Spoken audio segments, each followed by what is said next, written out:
How you doing, everybody? My name is Matt Dinerman. This is Out of the Starting Gate, episode 4 with Matt Dinerman. Sponsored, of course, by Oaklawn Park. I'm joined this week by our special guest, Zack Gillham. Zack, good to have you on the show.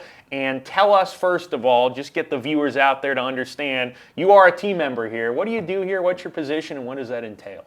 So first, thanks for having me. Very excited about this. Watched the first few episodes. I think this is going to be a great show for all the viewers out there. So my title here at Oaklawn, I'm the Executive Director of Wagering. What that entails is being over sports betting, so that's here retail and online for Oaklawn Sports. And then also our mutual department, so the mutual wagering.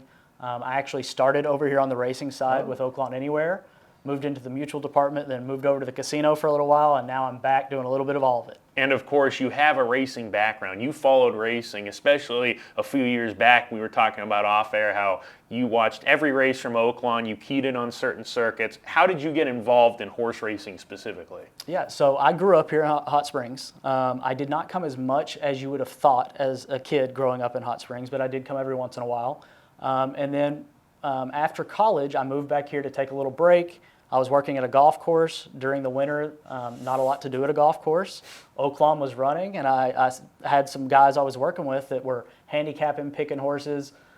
I grabbed the sheet, and I was like, hey, I can solve this puzzle better than you can. Sure. And that's why I love pari-mutuel wagering, because it's, we're wagering amongst ourselves. It's right. Trying to prove who's the better picker, and it really just gravitated. I loved the idea of trying to solve this puzzle that had so many variables to it, can change at any given time, so many factors. Obviously, the equine athletes, the jockeys themselves, the owners, the people that get involved with horse racing is something that stood out to me. So it's been a lot of fun from there. I just kind of took off. I was doing, as you said, more of the wagering side of things. Actually did a little bit of work with Scott Shapiro, was Twin Spires for a while before that. He had Shapper to Capper. Shapper the Capper. So I did a blog on Shapper to Capper. Very cool. Actually, that first blog I did, it was when Dwayne won the filly, the juvenile filly with a long shot, and I can't remember her name right now. But I actually wrote Secret Oath. Secret Oath. Was it Secret Oath? I believe, was a long shot. This was like 2015. Or not maybe. Secret Oath. The same ownership group. Yes. Oh, I know who Take Charge. Yes, it was a Take Charge. Either Take way, Charge. I remember very vividly writing in there, this horse looks to have a lot of promise. I think she's going to have a great campaign next year as a 3-year-old, but I don't think she's going to win this race. And then she just blew the doors off everyone. I was there that day as a college student. I think she went off at, 60-something to 1. It was a long shot. Yeah, it was a long prize. Let me ask you, too, because, of course, we saw the big game between the Eagles and the Chiefs, and you are into the sports wagering. After all, what did you make of that game? So, those Eagles came out and put it on them. Not too shocking. It doesn't always happen this way, but a lot of times the way the action's coming in, the way the line moves based on that action can be somewhat telling as to what the expected outcome is. Not that that is going to be the outcome, because it's wrong all the time, but some of the sharper money was coming in on the Eagles. They proved to be right this week or this year on this particular game, and it was great for us. Oaklawn Sports had over 1,000 wagering options for the game, from coin toss to player props. To the squares. I know, Nancy, we talked about that on our pre-race The squares was a popular item. We had people picking them out. We had a wonderful event here in the main line. DJ Williams came and joined us. People stayed. Honestly, even the Chiefs fans stayed till late in the fourth quarter having fun. So it was a great time. It was a great Super Bowl. Also, I got the name of that horse, Take Charge Brandy. Take Charge Brandy, there you go. Now I remember. Victor Espinoza was riding at Santa Anita Park in the Breeders' Cup Juvenile Filly. Secret Oath, of course, you mentioned her. Also very popular for Dwayne Lukas, who won the Kentucky Oaks and went on to be a very successful filly. And, of course, Dwayne has trained plenty of successful horses, and we're going to actually talk a little bit more about some of his better 3-year-olds on the Derby Trail this year. We're going to talk about that later in the show. But coming up on this week's edition of Out of the Starting Gate, we're going to start talking about up-and-comers. There were 2 very nice horses that debuted here at Oaklawn last week. We're going to go over their races, and Zack and I are going to talk a little bit about what we might think these horses can do down the road. We've got a hidden gem for you. We saw one on week 1 with a horse from the Doug Anderson barn who was very impressive, didn't win, but on debut is one to watch for next time. We have another one this week that we'll talk about that I thought was very impressive. We'll recap the Bayakoa Stakes. If you're curious who won, if you didn't watch it, that picture right there tells you exactly that. And then we'll preview the Dixie Belle, the Ozark Stakes. I'll go over a clocker pick of the week for you. and that'll be it. So we got a lot of ground to cover, Zach. I know you've done your homework, so let's start right off talking about our up-and-comers, and we are going to start with a horse that was very well hyped before his first start amongst the backstretch community. That's him. He's number 8 in this race for trainer Ron Moquett, a horse that, Zach, I feel just watching this race, he probably will enjoy a little bit more added ground, but he was naturally quick and precocious to win this race first out. A little bit green down the lane. He tried to lug in. He was throwing his head around, but this horse straightened up and really galloped out strong. I thought this was a very impressive performance. Got an 83 buyer for that win. And again, by McKenzie out of a painter mare, the pedigree suggests that distance could actually be this horse's friend. Yeah, and I mean, to your point, the horse broke smoothly. One of the things that stood out to me is it seemed to take command well. There was a few times where it was getting a command and it responded very quickly to it. To your point, a little green down the stretch, but the other thing that caught my eye was the gallop out. Very strong gallop out. If you did not watch that, go back, watch the replay. Even though it had the little bit of green in the stretch, once it got past the wire, it just continued on, got straightened out. And I do think the extra distance is going to be something that will be good for the runner. And I'm sure Ron Moquett, he's got a very busy cell phone, and the ringer's been going off frequently with this horse. I'm sure some folks have been trying to buy him. Very nice colt, obviously. And Zach, it's a bit of an interesting scenario here with him because of the timing of this win. We're in February now. It's close to the Derby. You got a lot of ground to make up if you're on the Derby trail, or you could take your time with a horse like this. What would you think that they would look for next time? Yeah, I think a lot of it depends on those ownership groups. There's some ownership groups that are very focused on those 3-year-old campaigns. They really want the Triple Crown races, and that's what they're after. That's what they're going for, and no fault to them. If that's what you want, you keep pushing towards that. If maybe they don't feel like they can get it, or that's not their full interest, maybe they do look a little later down the road. But either way, it's going to be very interesting to see where this one lands next. It sure looks like he's got a good future ahead of him here, and there's room to grow, as you mentioned. He was green. His gallop out was fantastic. I actually saw him in the barn area the day after he ran, and he looked like he never even ran a race. Oh, wow. That's a positive sign. When they eat up, when they are feeling frisky, that means that they feel good off that win, and maybe there's even more there down the road. And of course, him is one you want to watch out for. He's one of the up-and-comers. The other from the Dwayne Lukas barn, we talked about good fillies he trains. He's got a good barn of horses right now, and a first-time starter purchased for $1 million, Nuit Magique, with Nick Juarez aboard. Won on debut by 8 lengths this weekend here at Oaklawn on Saturday. Again, a $1 million purchase, a 4-year-old first-time starter. So this runner here, it took her a while to fill out. Maybe they had some things they had to work on, minor issues, but she got to the races on Saturday, got a 77 buyer for this 8-length win, Zach, and I don't know what else more she could have done in this race to kick off her career. She made a statement. Yeah, absolutely. Broke a little in, took a little bounce there right out of the gate, and then the jockey did have to ask and responded, had that burst of speed. And then I liked that it was willing to sit patiently, had to wait for the hole. Once that hole got there, shifted out, blew right by, and just, as you said, motored home. Yeah, Nick Juarez, got to give him credit because there was a point on the far turn where the 2-path was open. The rail horse had the lead. There was a horse on the 3-path, and he asked her to split, and kudos to the filly as well because she just went right through there. Some horses, it's not like a video game where you can just navigate them. Some horses, they say, I don't want to go in there, especially younger horses. So first-time starters, second-time starters, maybe older horses are a little more willing.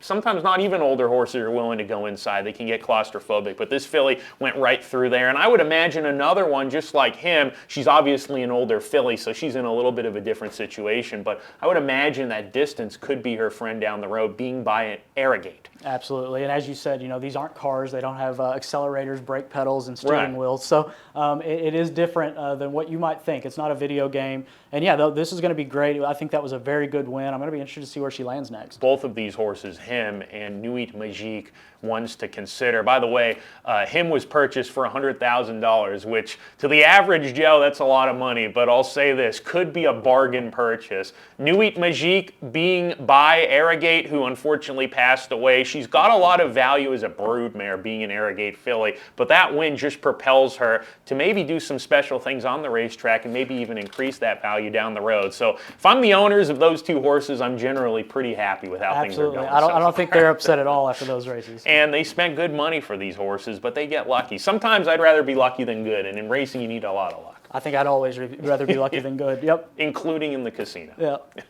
We will go to our next segment, and we are going to talk about a hidden gem that we have come up with. Vaden, number 1 in race 5 on Friday. This horse in the short leaf stable colors, you're going to take a look here on the screen. Approaching the far turn run, this horse had to steady sharply and lost significant momentum. But if you take a look at this replay in just a little bit here, you're going to see this horse make a big run with a monster gallop out. It was making his 4th start and coming off a 4.5-month break. So it's not that we didn't know about this horse, but just looking at the trip and the way this horse ran, Zach, it seems like the light bulb really turned on with this horse in this race, even though he ran 4th. So he's one that, for example, if I see him in a race like this again, I'm probably going to play back. Yeah, I think you definitely have to consider this. As you said, broke clean, wasn't too quick, and then had to check hard going into that turn. So that's always difficult to overcome when you have to check, lose all that momentum. I know there's a lot of debate out there, what's worse, ground loss or momentum check. Kind of depends where you're at in the race, I think, in my opinion. But to make that up and then to come out, go wide, and win the race, gallop out as it did, wonderful. I think there are certain horses that they're start and stop type of horses. It's like driving a Ferrari. You can start, stop, they're going to have a huge acceleration, but you don't see that many of those types of horses. Usually if you find those types of horses, they're usually higher level. Yeah. Most horses, especially a horse like this that was in a maiden claimer on Friday, once they stop or they get stopped, they lose a lot of momentum, and it takes them a while to get going again. And that's why you see these horses, when they are able to stop and then have to go on again and finish with a strong run, it makes it even that more impressive. It really does. As you said, I mean, you laid it out there very well. It's something you don't often see, especially at that level of race, at the maiden claiming level. Maybe you see it in the stakes race, see a horse just really run out of its skin that day, but it's hard to do, especially going into that last turn of the race, whether it's a sprint or a route race. So Vaden's the hidden gem of this week. Congratulations to him. That's not an honor that we find here often on this show. We've only had one other. So Vaden, race number 5, he was number 1 on Friday, and make sure to put him on your stable notes as one to watch for next time. Now, our next segment, we are going to recap the Bayakoa Stakes for filly and mare routers going 1 1/16, grade 3, $250,000. This was race 9 on Saturday, the road to the Apple Blossom, which of course is a very prestigious race, and we could very well see Torpedo Anna, the horse of the year of last year, in the Apple Blossom. But the first thing you want to do for these other horses here is you just get a win in a grade 3, and we saw that with Wild Bout Hillary, the longest shot in a small field here of 5 at 16-1 with C.J. McMahon for Louisiana-based trainer Tanner Tracy. Coasted on the lead and just held off the late charge of Free Like a Girl, who's earned over $2.1 million in her career. The thing that I got out of this race really was the ride by C.J. McMahon he put up on Wild Bout Hillary, slowing the pace down into the far turn, kicked on a little bit to make him come and chase him again. I thought in terms of getting this horse to settle, coast on the lead, get a breather, it was a textbook, great front-running ride. Yeah, I mean, you really can't ask for anything better. No. Got out there, it was, 24-4, I think, and then 48-3 or 48-4. Cruising. So just cruising out there, didn't get any pressure, and then even got a little bit of a separation coming into the stretch, got that little bit of a gap, which made the difference there at the end. Kept the horse to task. It was getting tired, but held on, got the win. As you said, longest shot in the field. And I think Loved, who was the Godolphin homebred in the race, who went off at very low odds, Tyler Gaffleone thought highly enough of this gal to ship into Arkansas for the day to ride here at Oaklawn. Love. Maybe she was best, but at the same time, even though she didn't get a pace to run into, she had a shot down the lane to run by the top 2 and eventually just got beat for 3rd. But there's no doubt, Zach, I think you would be able to state this as well, that the pace really hurt her chances. Absolutely. I mean, I am a sucker for speed horses. I'm very much a pace makes the race kind of guy. I'm really looking at that when I'm handicapping races, trying to come up with where I think it's going to flow. And you know, to your point there, I feel like the ride really accelerated and helped them get that win. And Loved was deep on both turns. I think she was a little wide turning from home. And when you have no pace to chase with a runner like her, that makes it even more difficult. She ran well, but you have to give the credit and tip the cap to Wild Bout Hillary. She wasn't the class of the race, but as you mentioned, pace makes the race. I'm the exact same way. Yep. And this is a definition type of race of pace makes the race. Yep, it was. So that's what we had last week. We had him, we had Nuit Magique, we talked about Vaden a little bit, we talked about Wild Bout Hillary.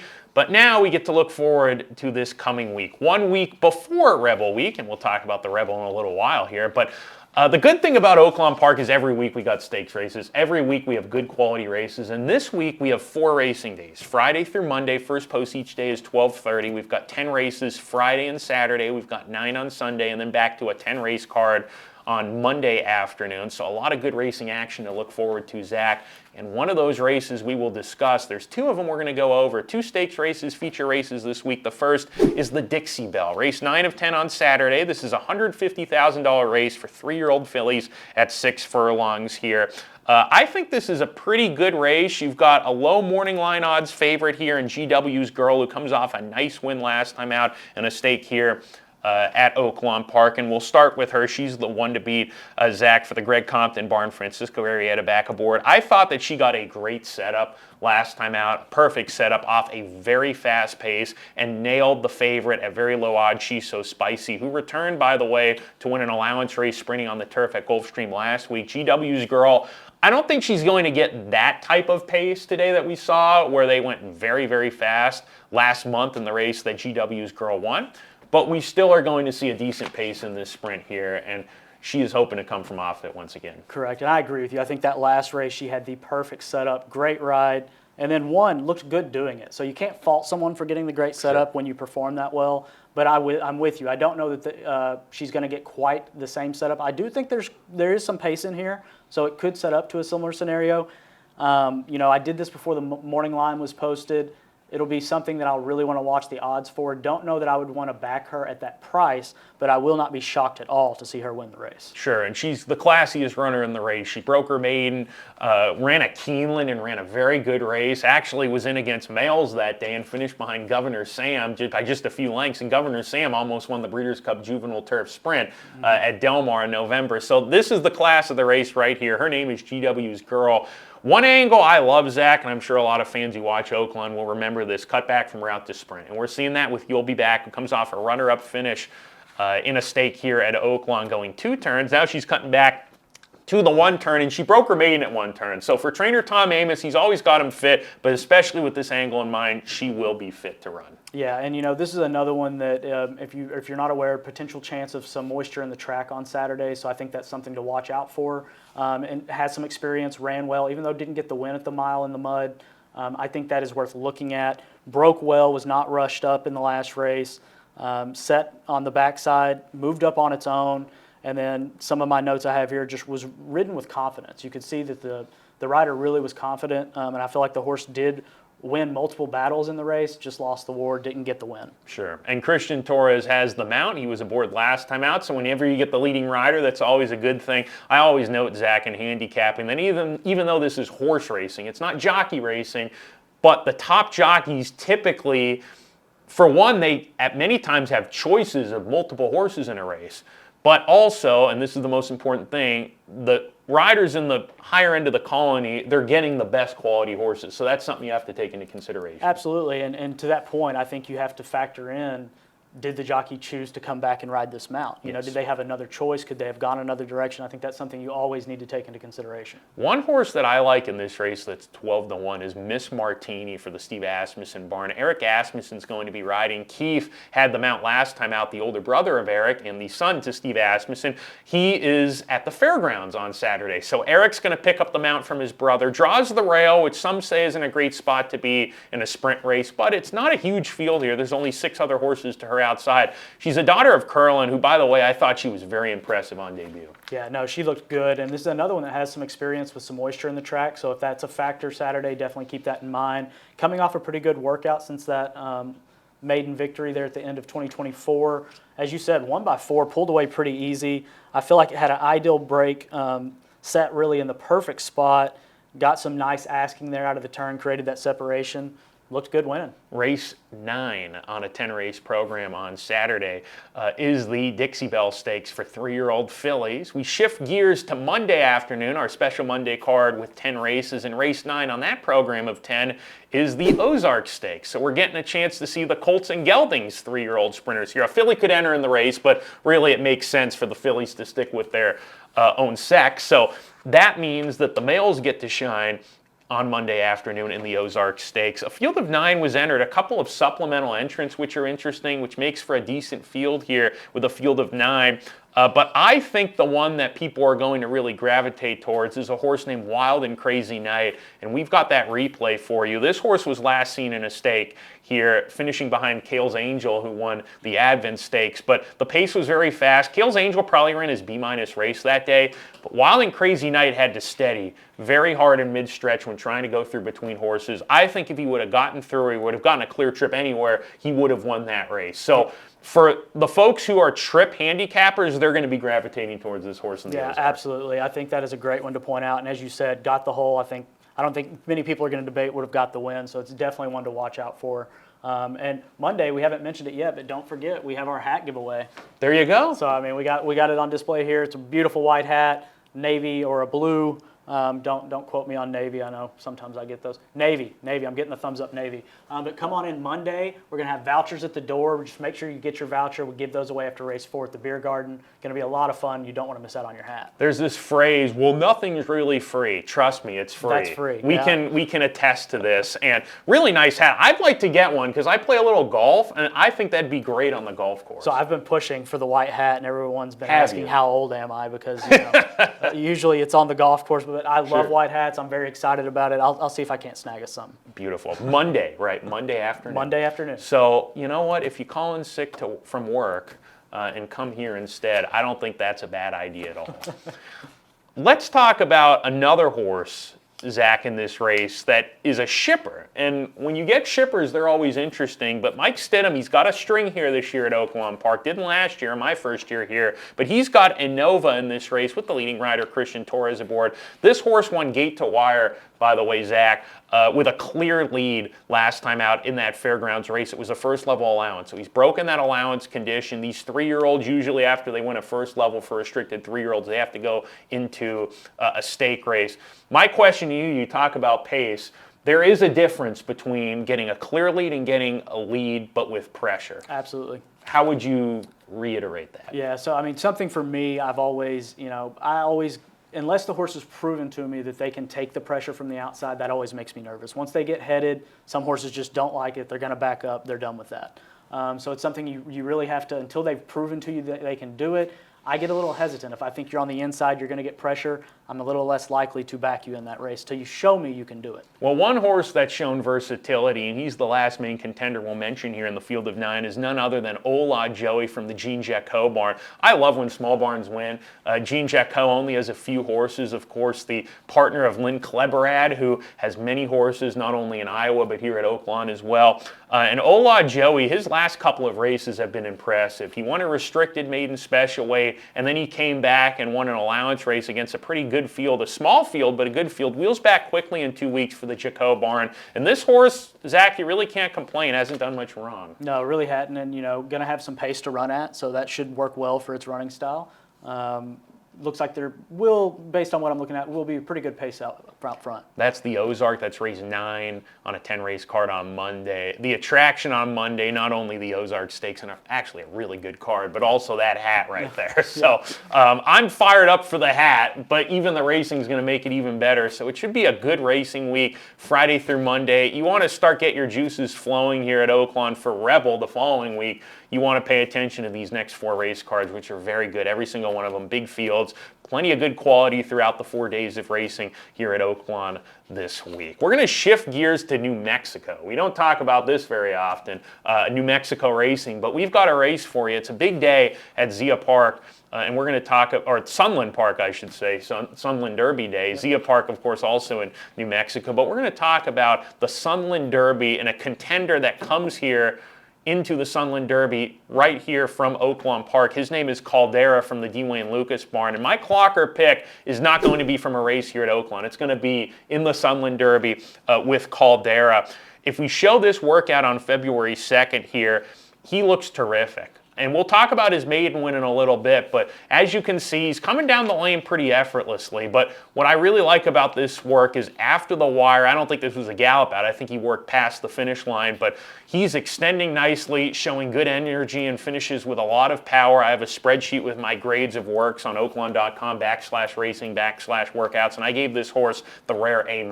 I think he looked fantastic. I think he's come out of his race with that maiden win last time out even better than when he was going into it. He looks like the light bulbs turned on. He draws post 9 in a field of 9 with Rafael Bejarano. So Caldera is going to be my clocker pick of the week at Sunland Park in the Sunland Derby. We've also got a couple other horses that have run well here at Oaklawn and are going to be in the Sunland Derby, along with a couple of human connections. Ramon Vasquez has a horse there riding for Justin Evans. Harry Hernandez is riding a horse in the race, the rail horse there. So I think it'll be a fun race to watch, the Sunland Derby. But Zach, I want to ask you, you've watched Caldera. What did you make of the pros with this horse and the cons of this horse? Yeah, so watching the prior races and then moving into the Sunland Derby, I would say handicapping this, looking at the past performances, my one concern, or my interest, I guess would be a better way to say it going into this race, is there's going to be more pace than what she had or what he had when he won his maiden. So how can he handle that? As we've talked about, the pressure.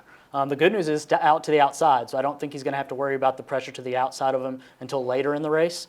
But if he is someone that needs to have the gate-to-wire win, can he actually get out front? Because it looks like there's quite a bit of pace in this race. The good news for him is he does draw post 9 of 9, as we mentioned a minute or so ago. So he has that option. Bejarano, who's riding him, Rafael Bejarano, can look inside, see what the others are doing, and sort of play it by the break. Absolutely. And keep in mind, some of the horses that have quite a bit of pace might be going a little faster than you would want to be out front. So it's not necessarily that you have to be out front. It's just interesting to see whenever a horse won gate to wire and that's their only victory, is that something they need, or is that something that just happened that way for that race and they can overcome in the next one? The Lukas barn has always been high on this horse. They thought he was one of the better 3-year-olds in the barn, and last year one of the better 2-year-olds in the barn for my racehorse. $500,000 purchase by Liam's Map, but he's starting to get good now, I think. So it'll be interesting, as you mentioned, not only to see how this horse runs in terms of where he finishes, but also just what kind of trip he gets and what that tells us about this horse. Maybe we're going to learn that this horse wants a clear lead.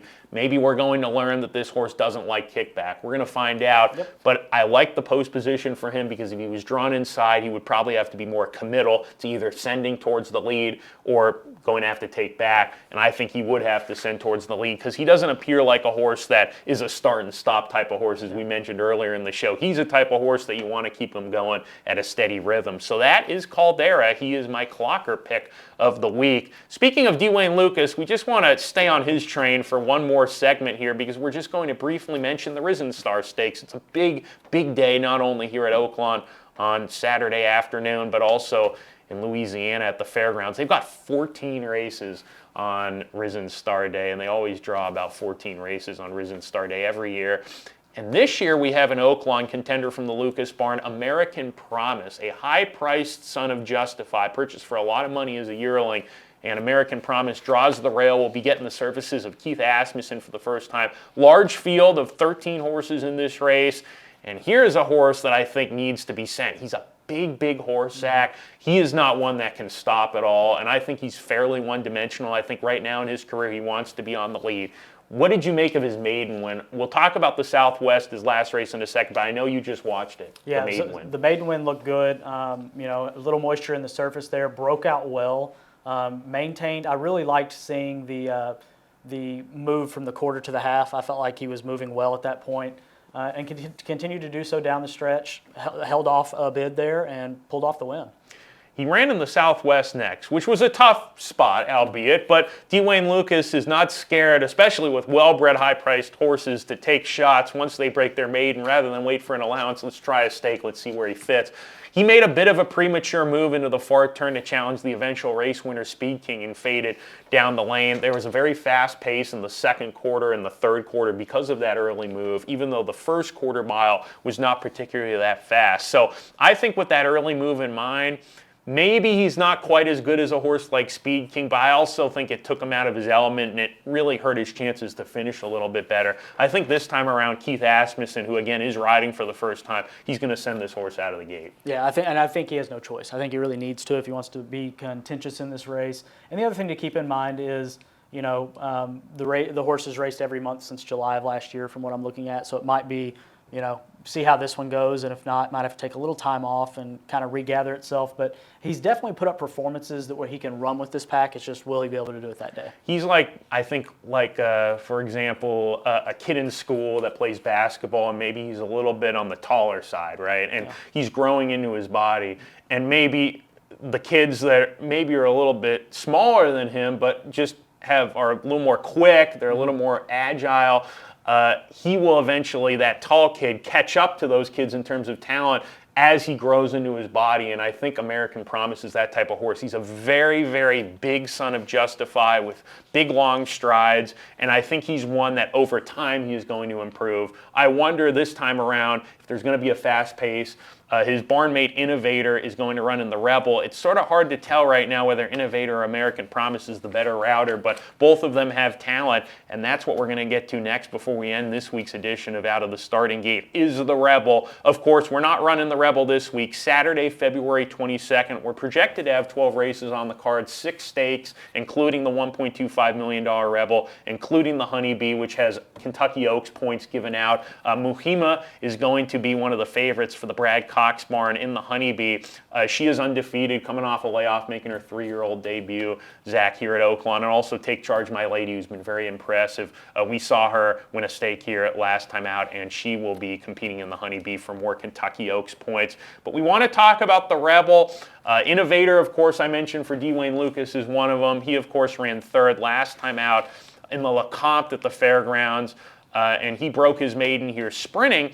Earlier in the meet, Barnes from the Bob Baffert barn. Bob likes to send horses here to Oaklawn. Some of his best 3-year-olds have come here, including American Pharoah, but he's got Barnes this year, a $3 million sale purchase. And this horse will be making his first start at 2 turns. He is probable for the Rebel. These are all possibles and probables, not necessarily definites, but Barnes is pointing for the Rebel. We have Bullard. He won the Bob Hope at Del Mar going 7 furlongs. Disappointed when finishing behind Barnes in the San Vicente going 7 furlongs last time out. He's another one shipping from California for trainer Michael McCarthy. We're expecting to be making his 2-turn debut right here in Hot Springs. Cole Battle from the Lonnie Briley barn. I know you got a chance to watch the Smarty Jones Cole Battle, Zack, and he was very impressive that day. Very impressive. You know, it was one of those hindsight, I was thinking, why didn't I have some action on this horse? It's not uncommon. The horses coming out of the springboard performed well in the Smarty Jones, looked great that day. And then even in the Southwest, I know you're about to get to Speed King, but, you know, looked phenomenal there. Really interesting to see if he can come back, if he comes back in the Rebel, or what race that we will see him in next. And what's interesting is you mentioned Speed King. Cole Battle and Speed King ran 1-2 in the Springboard Mile. Speed King did all the dirty work in the Springboard Mile at Remington. He was dueling on the lead at a fast pace with a Doug O'Neill trainee named Dr. Ruben M., who I actually think is in the Sunland Derby this weekend. And Dr. Ruben M., he really dueled hard with Speed King, who kept going. It was Speed King's second lifetime start, first try routing, and he got nailed by Cole Battle. Yep. So the fact that Cole Battle won the Smarty Jones, Speed King comes back to win the Southwest, and I actually thought on Springboard Mile Day, Speed King was probably the best horse. Cole Battle got the right trip. But it's going to be interesting to see how these two do now that they get to do battle once again against one another. Speed King having a win in the Southwest. Looks like conditioning-wise he's got more conditioning. Cole Battle freshens up for this race. So coming out of the Springboard Mile, so far that's been a very key race here in the South and the Midwest for these horses on the 3-year-old Kentucky Derby trail. I've heard Hypnus from the Kenny McPeak barn is also possible for the Rebel. He won first out at the Fairgrounds. And over the years, I'm sure you've realized, Zack, when Kenny McPeak debuts a horse going 2 turns and they win first out, usually they have ability. Yeah, you need to pay attention. I feel like over at least my experience, like I always thought he was phenomenal at finding the talent in the fillies and the mares, and he's obviously transitioned that to the colts as well. Not that, I mean, he always had it, but like it's quite phenomenal when it comes to some of those route races and what he's done over the years. And finally, Tiztastic, who ran 3rd in the Southwest off a layoff. This horse actually won a stake on the turf at Kentucky Downs. So he has options because his try on the dirt last time out was solid in the Southwest. And I feel like Steve Asmussen has this horse even more cranked up for the Rebel this time around off the break. Even though it's $1 million race, I wouldn't necessarily say they would want this horse to be fully cranked for the Southwest. They want him cranked for races like the Rebel, Arkansas Derby, Kentucky Derby if he can get in. So we've got the top 3 finishers in the Southwest: Speed King, Tiztastic, and also